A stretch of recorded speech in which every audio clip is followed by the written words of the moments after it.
1997 में Robert Kiyosaki ने एक किताब लिखी, rich dad and poor dad. इस किताब ने आते ही मार्केट में आग लगा दी और आज 26 साल बाद भी इस किताब की वही शोहरत है जो आज से 26 साल पहले थी। इस किताब की दुनिया भर में 32 मिलियन से भी ज्यादा कॉपियां सेल हो चुकी हैं। इस किताब में रॉबर्ट अपने दो बापों का पैसे के बारे में नजरिया पेश करते हैं। एक रॉबर्ट का अपना बाप जिसे वो पुअर डैड कहते हैं और एक उसके बेस्ट फ्रेंड माइक का बाप जिसे वो रिच डैड कहते हैं। रॉबर्ट का अपना डैड यानी पुअर डैड एक इंतहाई पढ़ा लिखा इंसान होता है और एक प्रोफेसर होता है, जबकि इसका अमीर बाप 8वीं फेल होता है। एक दिन रॉबर्ट अपने स्कूल से आते हुए वो अपने स्कूल के अमीर बच्चों को देखकर उनके दिल में भी ख्वाहिश पैदा हुई कि मैं भी अमीर बनूं। वो अपने गरीब बाप से कहता है कि आप मुझे पैसा कमाना सिखाओ, तो वो आगे से कहता है कि तुम्हें पैसा कमाना मैं नहीं बल्कि माइक का बाप सिखाएगा। और यहीं से असल कहानी की शुरुआत होती है। रॉबर्ट के अमीर बाप ने जो भी सबक इसको अमीर बनने के लिए सिखाए थे वही सबक रॉबर्ट आसान अल्फाज में इस किताब में बयान करते हैं। और सबसे पहला सबक ये है, rich don't work for money. अमीर पैसों के लिए काम नहीं करता। आमतौर पर हर इंसान अमीर बनने के लिए बहुत ही ज्यादा मेहनती होता है। शुरू से ही उसकी कोशिश होती है कि हर महीने अच्छी सैलरी देने वाली नौकरी मिल जाए, और जब नौकरी मिल जाती है तो वो पूरी मेहनत और डेडिकेशन के साथ वो काम करता है और इस तरह वो एक ट्रैप में फंस जाते हैं जिसे रॉबर्ट रैट रेस का नाम देते हैं। इस तरह वो अपनी सारी जिंदगी पैसा कमाने के लिए खुशी खुशी वक्फ कर देते हैं।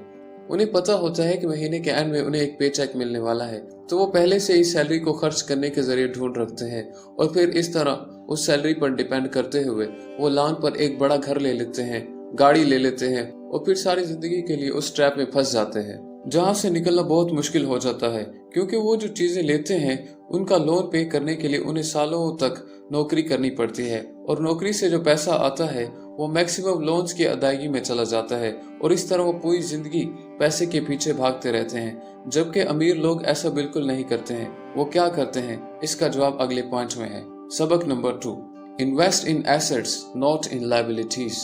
अमीर लोग कभी भी पैसे के लिए काम नहीं करते बल्कि पैसा उनके लिए काम करता है। वो कैसे? अमीर लोग अपने पैसों को किसी ऐसे काम में इन्वेस्ट करते हैं कि जिससे उन्हें रेगुलर इनकम आती रहे, और वो चीज है एसेट। अमीर लोग अपने पैसों से कोई ऐसा एसेट खरीद लेते हैं जो उनकी जेब में पैसा डालता रहता है, जैसे कि कोई घर खरीद कर उसे रेंट कर देना। इससे उनके पैसे भी सेफ रहते हैं और वो पैसे उन्हें और पैसे कमा कर दे रहे होते हैं। इस तरह उनका पैसा उनके लिए काम कर रहा होता है, बिल्कुल एक एम्प्लॉय की तरह। जबकि गरीब हमेशा अपनी सहूलियात और अपनी जिम्मेदारियों को बढ़ाने पर पैसा लगाता है, जैसे कि गाड़ी ले लेना, कोई बड़ा घर ले लेना, कोई चीज रेंट पर ले लेना वगैरह। इससे उसका पैसा जेब से जाता रहता है। ये होता है एसेट और लायबिलिटी में फर्क। एसेट आपको पैसा कमा कर देता है और लायबिलिटी से आपका पैसा खर्च होता है। तीसरा लेसन है, लर्न फाइनेंशियल लिटरेसी। अब पैसों को अपने लिए काम करवाने के लिए आपको नॉलेज होना लाजमी है कि पैसे से कैसे काम लेते हैं, क्योंकि स्कूल जहाँ पर हम अपनी जिंदगी का अहम हिस्सा गुजारते हैं वहाँ हमें स्कूल से लेकर यूनिवर्सिटी तक सिर्फ और सिर्फ एक एम्प्लॉय के तौर पर काम करना सिखाया जाता है, क्योंकि वहाँ खुद भी एम्प्लॉय होते हैं जो आपको अपनी तरह बनाने की कोशिश में लगे होते हैं। स्कूल में हमेशा कभी नहीं सिखाया जाता कि पैसे को किस तरह इस्तेमाल किया जाता है।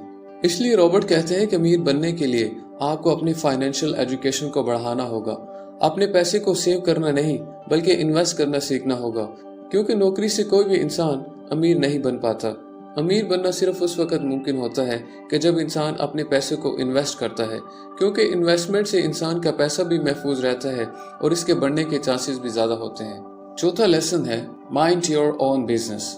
इस लेसन में रॉबर्ट लिखते हैं कि मेरे रिच डैड ने बताया है कि कोई भी जॉब करने वाला इंसान किसी भी दूसरे काम को शुरू करके अपने इनकम बढ़ा सकता है। इसके लिए जरूरी नहीं कि शुरुआत किसी बड़े लेवल से की जाए, क्योंकि बास लोगों के पास इतना पैसा नहीं होता।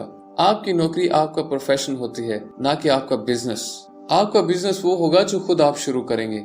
एक मर्तबा मैकडोनल्ड के फाउंडर रे क्रोक MBA के स्टूडेंट्स को लेक्चर दे रहे थे और उन्होंने पूछा कि आपको पता है कि मेरा बिजनेस क्या है? तो उन्होंने कहा कि हाँ, हम सबको पता है कि आपका बिजनेस हैमबर्गर्स का है। तो उस वक्त वो मुस्कुराए और कहा कि मेरा असल बिजनेस रियल एस्टेट का है। असल में जब कोई भी इंसान मैकडोनल्ड्स की फ्रेंचाइज खरीदता था तो इसे साथ ही में उस जमीन के भी पैसे देने पड़ते, और आज मैकडोनल्ड दुनिया की सबसे बड़ी रियल एस्टेट कंपनी है। रॉबर्ट यही कहते हैं कि आज गरीब इंसान हमेशा दूसरे के लिए काम करते हैं लेकिन अपने लिए कोई भी काम नहीं करता। इसलिए इंसान को चाहिए कि अपना बॉस खुद बने, और इसका ये मतलब नहीं कि आप उसी वक्त वो नौकरी छोड़ दो, बल्कि जब आपका साइज बिजनेस अच्छा खासा पैसा कमाने लगे तो उस वक्त आप अपने बॉस खुद बनो, फुल टाइम अपने बिजनेस को दो और उस वक्त 9 to 5 नौकरी छोड़ दो। Lesson number 5, question things. Robert कहते हैं कि मेरा गरीब बाप हमेशा कहता था कि अगर मेरे बच्चे ना होते तो आज मैं अमीर होता, मैं वो सब कुछ अफोर्ड कर पाता जो आज मैं अफोर्ड नहीं कर सकता। और मेरा अमीर बाप कहता था कि तुम्हारा बाप गरीब इसी वजह से है कि वो सुस्त है, वो कहता है कि मैं कुछ भी अफोर्ड नहीं कर पाता, इसी वजह से वो गरीब है। लेकिन रॉबर्ट का अमीर बाप कहता था कि मैं कैसे इस चीज को अफोर्ड कर सकता हूँ जो मैं आज अफोर्ड नहीं कर पाता। एक स्टेटमेंट दिमाग के दरवाजों को बंद कर देती है और एक सवाल दिमाग के दरवाजों को खोल देता है। जब आप सोचते हैं कि मैं कैसे किसी चीज को अफोर्ड कर सकता हूँ तो उस वक्त आपको हर काम में कोई ना कोई अपॉर्चुनिटी नजर आने लगती है। इसीलिए कभी भी ये मत कहो कि मैं गरीब हूँ, बल्कि ये कहो कि मैं गरीब हूँ लेकिन मैं अमीर कैसे बन सकता हूँ। तो वीडियो को समराइज करते हैं। पहला सबक, rich don't work for money. दूसरा सबक, invest in assets not in liabilities. Learn financial literacy. Number 4, mind your own business. And 5, question things. तो दोस्तों, आज की वीडियो में आपको कुछ भी सीखने को मिला हो तो हमारी वीडियो को लाइक और चैनल को सब्सक्राइब करना बिल्कुल मत भूलना। Thanks for watching.